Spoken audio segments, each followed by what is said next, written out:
Police on the lower mainland are cracking down on gang violence, and some of their key targets are looking to escape the heat on Vancouver Island.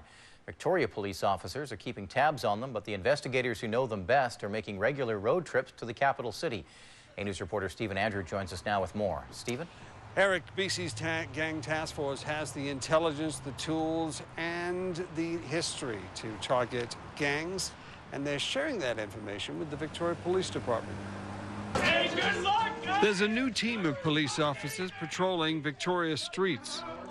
Members of BC's Combined Forces Special Unit Gang Task Force, and they are on the hunt. We know that no community throughout British Columbia is immune from the influence or certainly the presence of associations of gang members or traditional organized crime.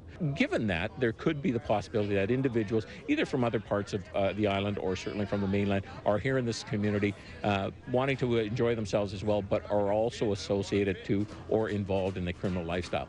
As A News follows the gang task force to several bars, a number of people are asked to leave. The task force says the Bar Watch program on the lower mainland is displacing what it calls people of interest. The task force says visits to cities like Victoria are important. We're out here deterring their ability to access firearms, to access money, to access drugs, so that the lifestyle is not as attractive to newer people than it may have been in the past, when gangs weren't so much on the focus point.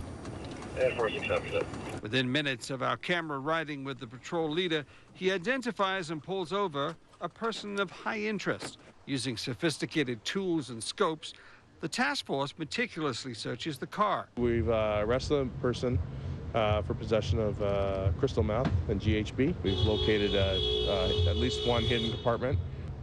So this is completely within our mandate, because when we have drugs, we often have guns, and we often have gang members involved in that. This is the third year the task force has worked with Victoria, sharing training and intelligence on gangs with Vic PD officers. If it's one of our local guys, you know, our officers know who they are, they know their backgrounds, they know their associates. But that's why we bring the gang task force in. Because if there's out-of-towners here, they know the players, they know the people, they built those relationships, and they're the experts on those guys. And the department says that expertise is paying off. So when gang members do show up, they will quickly be shown the door.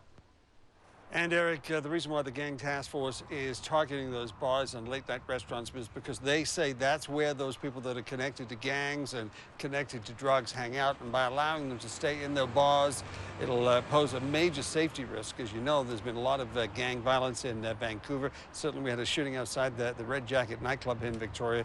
So they'll shoot indiscriminately with many crowds around, and that poses a risk. We should offer a big thanks to the Victoria Police Department and that gang task force for letting us go along on that ride, and some exceptional pictures there by videographer Jason Knoll. Stephen Andrew in downtown Victoria tonight. Stephen, thank you. You're welcome.